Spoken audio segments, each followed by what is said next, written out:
সময়বাচক শব্দের পূর্বে সিন্স অথবা ফর দ্বারা অনুবাদ। সময়বাচক শব্দের পূর্বে সিন্স অথবা ফর দ্বারা অনুবাদ। চলে আসি কিছু উদাহরণে।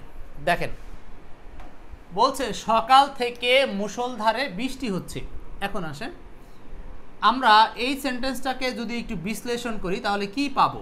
এই সেন্টেন্সটাকে আমরা বিশ্লেষণ করলে আমাদের 9 কোডের যে বিশ্লেষণের কথা বলতেছি, 9 কোড অফ ট্রান্সলেশন বইটা খুব শীঘ্রই আসবে।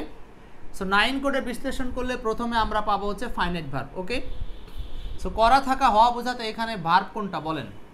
1 নাম্বার একটু কোডিংটা ভাঙেন আপনারা। এর আগে একদিন আপনারা এরকম প্রবলেমে পড়েছিলেন। এখানকার কোডিংয়ের ফাইনাইট ভার্ব হচ্ছে বৃষ্টি হচ্ছে। বৃষ্টি হচ্ছে। এখানে যেমন কোডিং হলো বৃষ্টি হইতেছিল, একই কথা। তার মানে এগুলো হলো কোডিং নাম্বার 2, মানে ফাইনাইট ভার্ব। এখন আসেন, যদি বলেন আপনি এই সেন্টেন্সে কোডিং নাম্বার 1 খুঁজবেন, তাহলে এই ধরনের সেন্টেন্সে আপনি নর্মালি কোডিং খুঁজে পাবেন না। কেন? কারণটা হচ্ছে কোডিং 1 না খুঁজে পাওয়ার কারণ হলো যে সমস্ত ভার্বগুলো নাউন প্লাস ক্রিয়া দিয়ে একসাথে ভার্ব হয়, যেমন বৃষ্টি আবার নিজেই হচ্ছে, তার মানে এখানে ভার্বের মধ্যেই ওই সাবজেক্টের কথাটা লুকায়িত আছে। তখন এই ধরনের সেন্টেন্সগুলোতে ইহা বা ইট ব্যবহার করে সাবজেক্ট শুরু করতে হয়। আমি আবার বলে দিচ্ছি, যেমন এখানে শুধু হচ্ছে ক্রিয়া না, ক্রিয়াটা হচ্ছে বৃষ্টি হচ্ছে। বৃষ্টি হচ্ছে দুটো শব্দ মিলে। তো এই ক্ষেত্রে তার মানে হলো, এই যদি কেউ প্রশ্ন করে যে কি হচ্ছে, আনসার বৃষ্টি হচ্ছে, তার মানে দুই দিকেই সমস্যা। এই ধরনের ভার্বগুলোর বেলায় সাবজেক্ট খুঁজে পাওয়া যায় না, বিধায় আমরা ইটকে সাবজেক্ট হিসাবে ব্যবহার করব। এবার ইট দিলাম, গেল, ভালো কথা। এরপরে বাকি কোডিংগুলো করি। মুষলধারে বৃষ্টিটা কিভাবে হচ্ছে, ম্যানার যারা বুঝেন তারা এখানে তাকালেই হয়ে গেল। তার মানে হাউ, কিভাবে বৃষ্টি হচ্ছে, এটা হলো কোড নাম্বার 6। ম্যানার হলো কোড নাম্বার 6। আচ্ছা, আর কখন বৃষ্টি হচ্ছে? সকাল থেকে, তার মানে এটা হলো code number 7। Adverb of time, code number 8। Adverb of time, code number 8। এখন এটাকে আমরা ট্রান্সলেশন করব। ট্রান্সলেশন করলে কি দাঁড়াবে? ইট হ্যাজ বিন, বৃষ্টি হচ্ছে মানে অনেকক্ষণ ধরে কোনো কাজ চলছে। এখন কোড নাম্বার 2 বসাবো, 2 নাম্বার কোড বসালাম। 6 নাম্বার কোড কি? মুষলধারে। মুষলধারের ইংলিশ লাগবে ক্যাটস অন ডগস। এরপরে হচ্ছে সকাল থেকে। এই যে সকাল থেকে, এই জায়গাতে এসে সমস্যা, সিন্স মর্নিং নাকি ফর মর্নিং হবে। যদিও এই উদাহরণের ভাষাটা অনেকেরই মুখস্থ, 2টা উদাহরণই অনেকে সলভ করে দিয়েছেন আলহামদুলিল্লাহ। শামীম বলছেন it has been raining for Sunday. এই তো দেখেন, এই যে শামীম ইসলাম ভুল করে ফেলেছেন অলরেডি। শামীম ইসলাম অলরেডি ভুল করে ফেলেছেন। সিন্স হবে না ফর হবে, সেটা কিসের উপর নির্ভর করবে?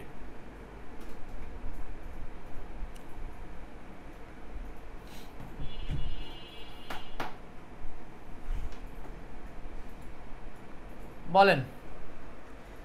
এই জায়গাতে যখন মর্নিং, এটা হলো দিনের ভাঙা অংশ। এগুলো নিয়ে আপনারা মাদার ক্লাসে অনেক কিছু শিখেছেন, বেসিক টু অ্যাডভান্স কোর্সে।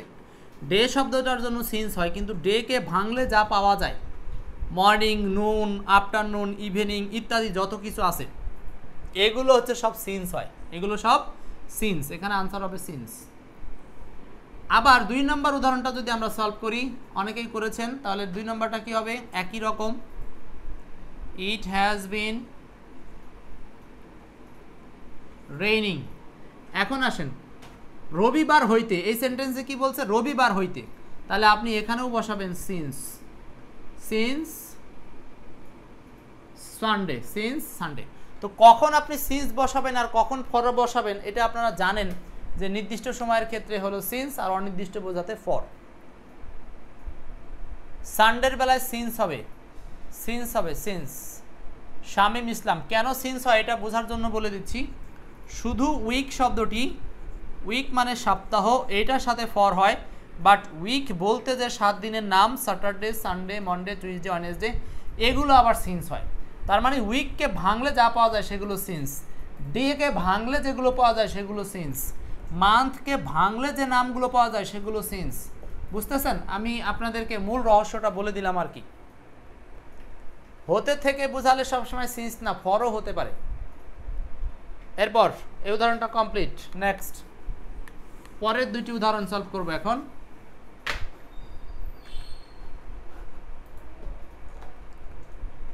বলেন, সকাল থেকে গুড়ি গুড়ি বৃষ্টি হচ্ছে, সে 1 সপ্তাহ যাবত অসুস্থ। 4 নম্বরটা করেন, 3 নম্বরটা আপনারা পারবেন, 4 নম্বরটা করেন। 4 দেখেন, 4-এ বলছে সে 1 সপ্তাহ যাবত অসুস্থ।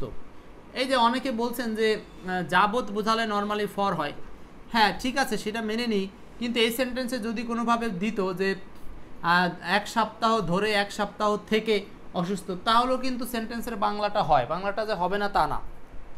সো এখানে আমরা ট্রান্সলেশন করলে কি লিখবো তাড়াতাড়ি বলেন। 4 নাম্বার, সে 1 সপ্তাহ যাবত অসুস্থ। সো ট্রান্সলেশনের ক্ষেত্রে প্রথম কাজ হলো এই 9 কোডিং ভাঙা। সো আপনি যদি 4 নাম্বার 9 কোডিং ভাঙেন, তো বলেন তো এই সেন্টেন্সে আসলে সাবজেক্ট কি? সাবজেক্ট হচ্ছে সে, মানে কোড নাম্বার 1।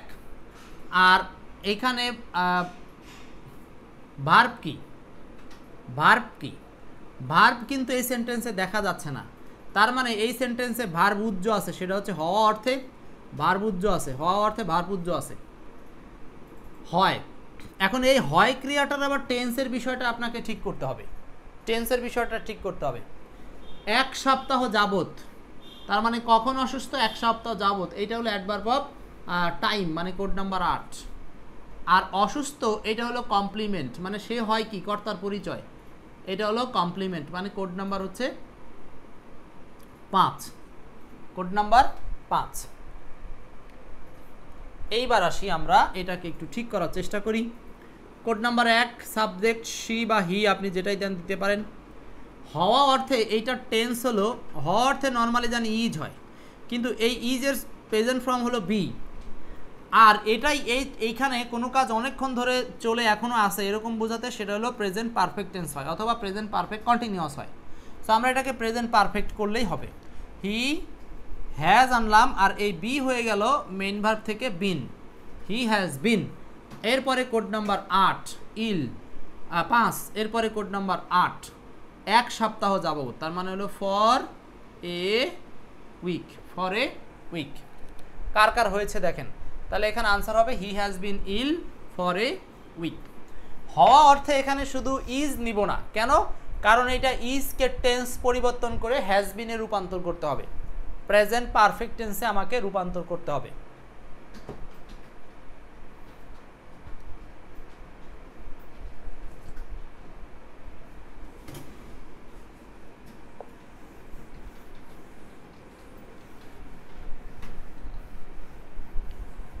এখানে দেখেন এই যে উইক আছে না, উইক সপ্তাহ, এই জন্য এখানে আমরা ফর ব্যবহার করলাম। এটা জটিল কোনো রুলস না, জাস্ট এটা হলো আপনাদের জেনে রাখার জন্য দেওয়া। এরপরে দেখেন 5, 6 একেবারে সেম ক্যাটাগরির আরো 2টা উদাহরণ।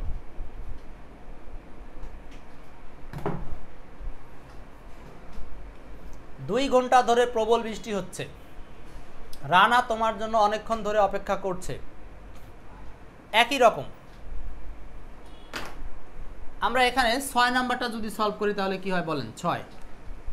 6 নাম্বারটা বলেন।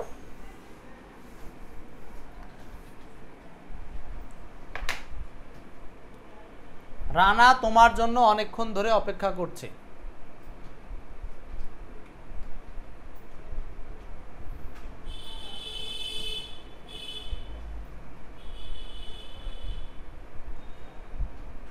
এই উদাহরণটা সলভ করেন, 6 নাম্বারটা। রানা তোমার জন্য অনেকক্ষণ ধরে অপেক্ষা করছে। দুলাল চন্দ্র সাহা আমাদের সাথে আছেন, সুমন হুসাইন, বর্ণালী,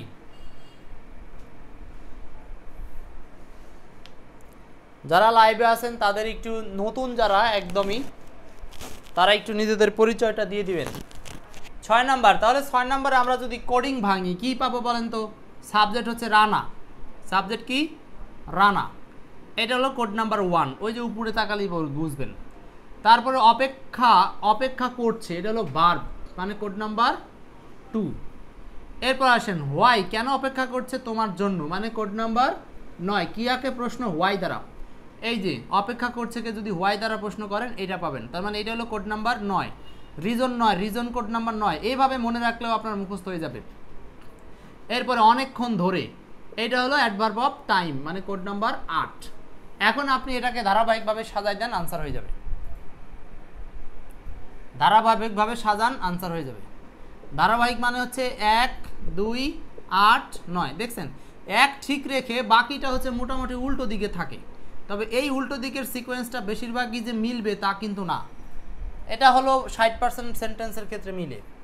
তাহলে এখানে কি কি কোড পেলাম? 1, 2, 8, 9 সাজান। 1 নম্বরে হলো রানা, 2 নম্বর হলো অপেক্ষা করছে। যখনই আপনি এই ক্রিয়ার কাছে যাবেন তখন ক্রিয়ার ক্ষেত্রে দুটো বিষয় মনে রাখার কথা বলছি আপনাদেরকে, একটা হলো টেন্স আর একটা হলো ভয়েস। ফাইনাইট ভার্বের ক্ষেত্রে অবশ্যই দুটো বিষয় নজর রাখতে হবে, সেটা হলো কোন টেন্সের এবং কোন ভয়েসের। কোন টেন্সের, কোন ভয়েসের, কোন টেন্সের এবং কোন ভয়েসের। তাহলে আমরা কি লিখতে পারি? এইটা হলো প্রেজেন্ট পারফেক্ট কন্টিনিউয়াস হবে। রানা হ্যাজ বিন ওয়েটিং, অপেক্ষা করছে। এবার কোড নাম্বার 8 নাম্বার কোড কি? অনেকক্ষণ ধরে। সো অনেকক্ষণ ধরে এইটার ইংলিশ কি হবে? অনেকক্ষণ ধরে। এখন আপনাকে এইখানে লিখতে হবে ফর এ লং টাইম, আর এরপরে কোড নাম্বার 9 তোমার জন্য, তার মানে আমাকে লিখতে হবে ফর ইউ।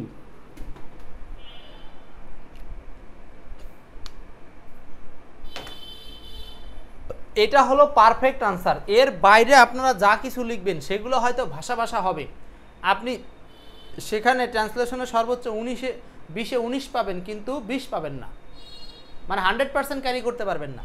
আর আমি যেভাবে লিখে দিলাম এইভাবে যদি আপনারা সিকোয়েন্স মেনে আনসার করার চেষ্টা করেন তাহলে এইগুলোতে আপনারা বেশি নম্বরিং পাবেন, অর্থাৎ 100% নাম্বার ক্যারি করতে পারবেন।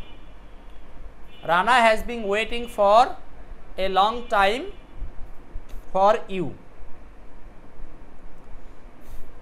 তাইজুল বলছেন সিন্স না দিয়ে ফ্রম দিলে হবে না? হ্যাঁ হবে। আপনি যদি এখানে ফ্রম ব্যবহার করেন হবে, কিন্তু ওই যে বললাম পারফেক্ট হবে না। এইটাকে ভুল বলা যাবে না, কিন্তু আপনি পরিপূর্ণ মার্কস ক্যারি করতে পারবেন না। কারণ যদি একই হতো বিকল্প তাহলে আলাদা শব্দের আবিষ্কার হতো না। এখানে হতে কথাটা ফ্রমের ইউজেস, নর্মাল সেন্টেন্সে কোনো কিছু হতে সেটার কথা আলাদা, বাট এখানে সময় উল্লেখ থেকে ক্রিয়াটা যখন দীর্ঘক্ষণ ধরে ঘটে এখন পর্যন্ত তার ফলাফল আছে এরকম বোঝায়, তখন সেটাকে আমরা সিন্স ফর দিয়ে করব, এটাই রুলস। ফর এ লং টাইমটা শেষে দিলে হয় না। হ্যাঁ, এই সেন্টেন্সটার জন্য ফর এ লং টাইম আমরা শেষে দিলে পারবো। যদি Rana has been waiting for you এটা আমরা আগে দিতে পারি, ভুল হবে না, একই রকম ভুল হবে না, সমস্যা নাই। ক্লিয়ার? এই যে দেখেন এটা আমার আগে থেকে এইভাবে আনসার করা ছিল। Rana has been waiting for you for a long time. এই হলো আপনাদের সাথে সিন্স ফর কখন কোনটা বসাবেন সেই ধরনের সাধারণ আলোচনা। এইগুলো সম্পর্কে আরও বিস্তর আলোচনা আপনারা আমাদের বই আসলে বইতে পাবেন। এছাড়াও আমরা যে প্রদত্ত শিটগুলো দিব প্র্যাকটিসের জন্য সেখানে বিক্ষিপ্তভাবে পেয়ে যাবেন।